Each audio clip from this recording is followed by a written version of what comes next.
Hello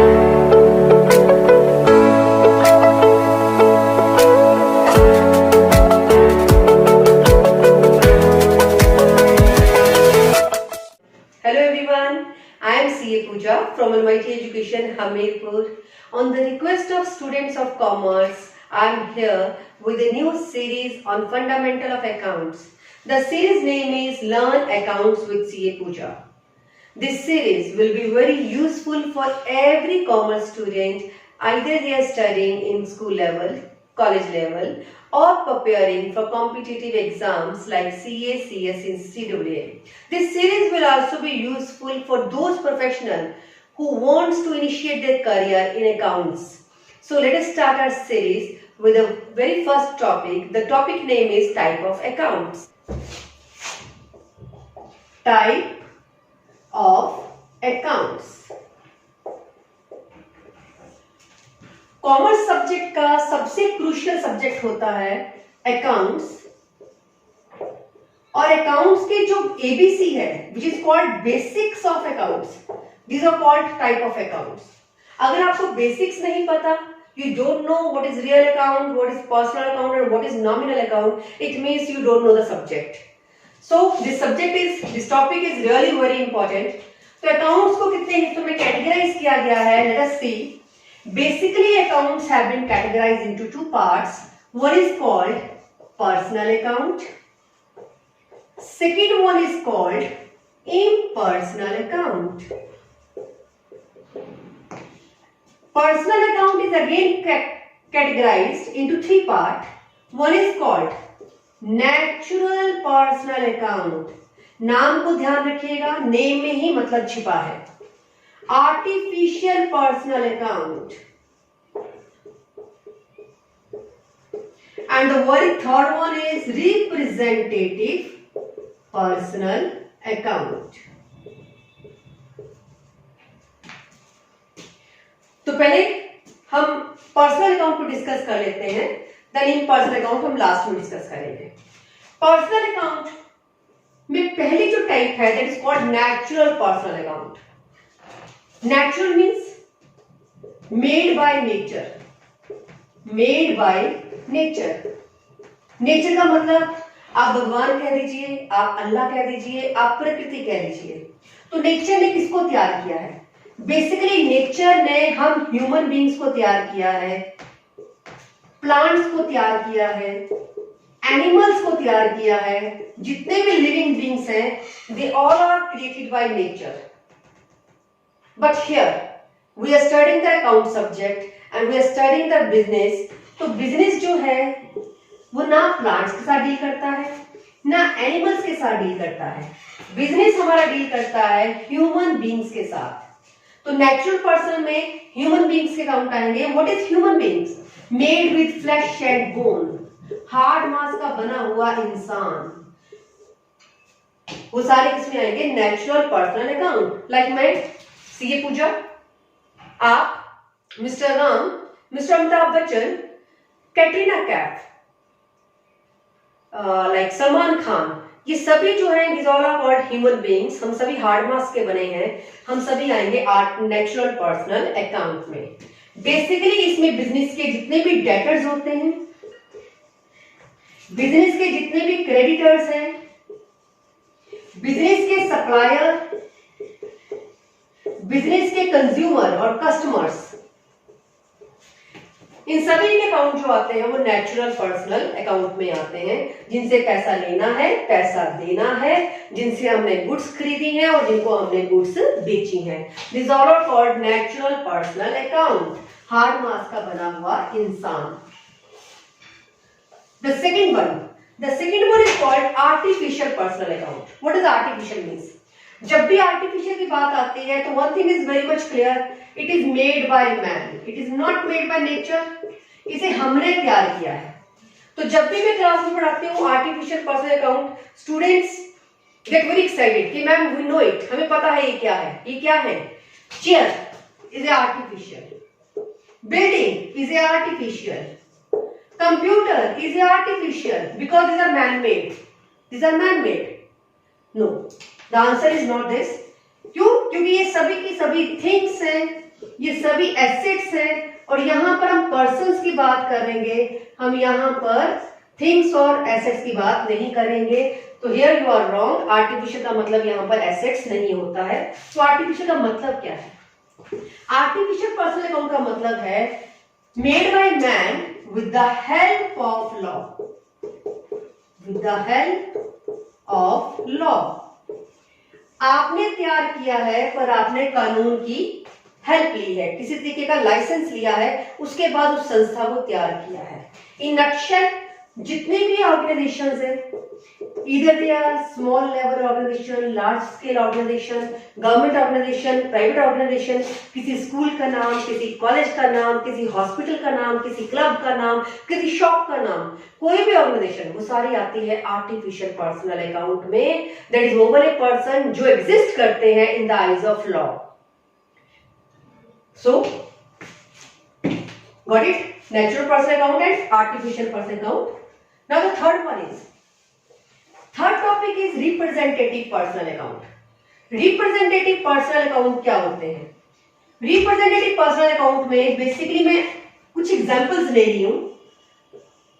capital, drawings, bills receivable,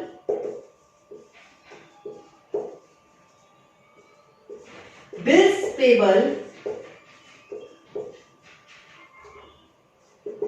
outstanding expenses और prepaid expenses, unearned income और accrued income, ये सारे के सारे रिप्रेजेंटेटिव पर्सनल अकाउंट में आएंगे। What does it mean? Representative का मतलब होता है बेटा कि जितने भी अकाउंट्स है ये इनडायरेक्टली किसी न किसी पर्सन को रिप्रेजेंट कर रहे हैं, इनडायरेक्टली किसी न किसी पर्सन को रिप्रेजेंट कर रहे हैं। लेट अस सी कैपिटल, जब भी बात आती है कैपिटल की तो कैपिटल किसको रिप्रेजेंट करती है? कैपिटल रिप्रेजेंट करती है प्रोप्राइटर को जिसने बिजनेस में पैसा लगाया है। Drawing again it represent proprietor जिसने बिजनेस में से पैसा निकाला अपने पर्सनल यूज के लिए। बिल रिसीवेबल ये आपके डेटर्स को रिप्रेजेंट करती है जिनसे आपने पैसा लेना है। बिल्स पेबल ये आपके क्रेडिटर्स को रिप्रेजेंट करती है जिनसे पैसा देना है। सिमिलरली आउटस्टैंडिंग एक्सपेंस का मतलब होता है expense due but not paid. ये उस एम्प्लॉय को डील करता है, इस एम्प्लॉय को रिप्रेजेंट करता है जिसको अभी आपने सैलरी देनी है, या उस लैंडलॉर्ड को रिप्रेजेंट करता है जिसको आपने अभी किराया नहीं दिया। प्रीपेड का मतलब होता है एडवांस में दे दिया। अनअर्न्ड इनकम का मतलब इनकम एडवांस में मिल गई और इनकम मिलेगी नहीं। ये चारों टॉपिक्स को मैं एक अलग सीरीज अलग चैप्टर से डिस्कस करूंगी। तो here representative personal account means वो वाले अकाउंट जो किसी न किसी पर्सन को रिप्रेजेंट कर रहे हैं। तो पर्सनल अकाउंट क्लियर हो गया आपको? तीन तरह के थे, natural personal, artificial personal, representative personal. Natural personal में आते हैं ह्यूमन बींग्स, आर्टिफिशियल पर्सन में आते हैं ऑर्गेनाइजेशंस और रिप्रेजेंटेटिव पर्सनल अकाउंट में आते हैं वो वाले अकाउंट जो किसी न किसी पर्सन को रिप्रेजेंट करते हैं। Now coming on the second topic that is called impersonal account. Impersonal account को दो हिस्सों में डिवाइड किया गया है। One is called real account, second one is called nominal account. Real account, business के पास कितने एसेट्स हैं, बिजनेस के पास कितनी प्रॉपर्टीज हैं, ये सारी की सारी आती है रियल अकाउंट में। कैश बैलेंस कितना है आपके पास, बैंक बैलेंस कितना है, बिल्डिंग कितनी है, लैंड कितनी है, आपके पास है क्या, कौन सी एसेट्स हैं, वो सारे एसेट्स आते हैं रियल अकाउंट में। अब एसेट्स भी दो तरह के होते हैं, वो दो तरह के कौन से? एक टेंजिबल और एक इनटेंजिबल। टेंजिबल फिक्स एसेट और intangible fix asset. What does tangible means? Tangible का सिंपल सा फॉर्मूला है वो सारे एसेट जिनको देख सकते हो, छू सकते हो, फील कर सकते हो, they are called tangible fix assets. Like example building, आप देख सकते हैं, आप छू सकते हैं, आप फील कर सकते हैं। ये मोबाइल फोन, देख सकते हैं, छू सकते हैं, महसूस कर सकते हैं। देख सकते हो, छू सकते हो, महसूस कर सकते हो। कैश देख सकते हो, छू सकते हो, महसूस कर सकते हो। These are called tangible fixed asset. Cash in hand, bank balance, your building account, your computer account, business के पास फर्नीचर कितना है, etcetera. These are all called tangible fixed asset. And what is intangible fixed asset? Intangible, mister Mogambo, याद है ना movie? Mister Mogambo क्या करता था? गैजेट डालता था, गैजेट डालने के बाद इनविजिबल बन जाता था मिस्टर अनिल कपूर, और इनविजिबल बनने के बाद ना आप उसको देख सकते थे, ना छू सकते थे, सिर्फ फील कर सकते थे। फील कैसे कर सकते थे? अगर वो आपको पंच मारता है तो आप फील कर सकते हैं कि किसी ने हमें हिट किया है। सिमिलरली इंटेंजिबल फिक्स्ड एसेट भी वही होते हैं जिनको आप ना देख सकते हो, ना छू सकते हो, ना फील कर सकते हो। इसमें क्या आता है? इसमें आती है बिजनेस का सबसे बड़ा एसेट, बिजनेस की goodwill. Now what is goodwill mean? Goodwill का मतलब होता है रेपुटेशन। रेपुटेशन का कहां से पता लगता है? Like I am taking an example. दो बिजनेसेस हैं, एक मिस्टर ए का और एक मिस्टर बी का।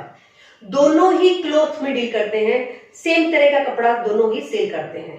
पर मिस्टर ए की दुकान में काफी रश रहता है, काफी कस्टमर आता है, सेल ज्यादा होती है, प्रॉफिट ज्यादा होता है, तो मिस्टर ए जो है वो बड़ा ही ज्यादा प्रॉफिट कमाता है। On the contrary mister B पूरा दिन दुकान में बैठा रहता है, फिर भी कोई कस्टमर नहीं आता है। कस्टमर नहीं आता इसका मतलब सेल नहीं होती, सेल नहीं होती प्रॉफिट नहीं होता। तो आप क्या बोलेंगे, किस बिजनेस की गुडविल है? मिस्टर ए की। अब ये गुडविल क्या होती है? गुडविल का पता लगता है कौन सा बिजनेस कितने ज्यादा प्रॉफिट अर्न कर रहा है। वो क्यों करता है? Because of its good reputation. तो गुडविल को आप ना देख सकते हो, ना छू सकते हो, तो फील कर सकते हो। फील कैसे कर सकते हैं? कि mister A is earning more profit than mister B. Similarly आपके बिजनेस का कोई ट्रेडमार्क है, आपके बिजनेस का कोई लाइसेंस है, कोई पेटेंट है, ये सारे के सारे एसेट्स, कोई कॉपीराइट है, ये सारे के सारे एसेट जो आते हैं ये आते हैं इनटेंजिबल फिक्स्ड एसेट। याद रखेंगे मिस्टर मोगैम्बो की मूवी से, मिस्टर इंडिया की मूवी से मिस्टर अनिल कपूर को। Now next is nominal account. It is last topic of my first chapter. Nominal account में 4 अकाउंट्स आएंगे। वो 4 अकाउंट कौन कौन से हैं? बिजनेस के एक्सपेंसेस, बिजनेस के लॉसेस, बिजनेस के इनकम्स, बिजनेस के gains. Expense, the word expense is derived from expired cost। वो वाला खर्चा जो रेकरिंग नेचर का होता है, बार बार करना पड़ता है, जितने भी डे टू डे एक्सपेंसेस होते हैं वो सारे के सारे आते हैं एक्सपेंसेस में। लाइक एग्जांपल, आपके एम्प्लॉइज की सैलरीज हर महीने देनी पड़ती है, बिल्डिंग का किराया हर महीने देना पड़ता है, टेलीफोन का एक्सपेंस, इलेक्ट्रिसिटी का बिल, स्टेशनरी का खर्चा, ये सारे खर्चे जो होते हैं ये डे टू डे खर्चे होते हैं और एक्सपायर्ड कॉस्ट कहा जाता है, एक्सपेंस कहा जाता है, ये आता है नॉमिनल अकाउंट में। Second is losses. लॉसेस का मतलब होता है बिजनेस को जितने भी नुकसान हो रहे हैं वो नुकसान कैसे हो सकते हैं। Like example, loss by theft, loss by fire, loss by trend. आजकल तो ये लॉस बड़ा ज्यादा होता है, ट्रेंड चेंज हो जाता है, नई इनोवेशन आती है, पुराना माल जितना भी होता है वो ऑब्सोलीट हो जाता है, तो जितने भी लॉसेस होते हैं वो भी नॉमिनल अकाउंट में आते हैं। इनकम, इनकम जो है वो एक्सपेंस का ऑपोजिट वर्ड है। यहां पर खर्चा पे करते हैं, यहां पर इनकम रिसीव करते हैं। आपके सप्लायर ने आपको कोई डिस्काउंट दे दिया, एक्सेस मनी पड़ी थी, बिजनेस में ना रखकर बैंक में डाल दी और वहां से आपको कोई इंटरेस्ट मिल गया। फालतू की एक बिल्डिंग पड़ी थी, किराए पर दे दी, उससे आपको कोई रेंट मिल गया। तो वर्ड जहां पर रिसीव लिखा होगा वो आपकी इनकम होगी और वो भी किसमें आती है? नॉमिनल अकाउंट में। Last is gains. गेन्स जो है वो लॉस का ऑपोजिट है। गेन का मतलब मुनाफा। बिजनेस को जितना भी गेन हो रहा है, कोई भी गेन, नॉर्मल, एबनॉर्मल, वो सारा किसमें आएगा? Nominal account. तो नॉमिनल अकाउंट में basically expense, expired cost, losses, incomes and gains, ये चारों किसका पार्ट बनते हैं? नॉमिनल अकाउंट के। तो आई होप मेरा आज का टॉपिक क्लियर हो गया होगा। Type of accounts, personal, impersonal, personal, natural personal, artificial personal, representative personal, impersonal, real and nominal. So यहां मैं अपने वीडियो को फिनिश करती हूं और इसका जो लिंक है, जो आपको नोट्स है, वो आपको मैं लिंक के साथ अटैच कर दूंगी। आप पीडीएफ और पीपीटी वहां से डाउनलोड कर सकते हैं। And if you really like it और आपको लगा है कि इससे आपने कुछ सीखा है, तो लाइक करिएगा, सब्सक्राइब करिएगा और अपने फ्रेंड्स के साथ शेयर करिएगा। Thank you very much.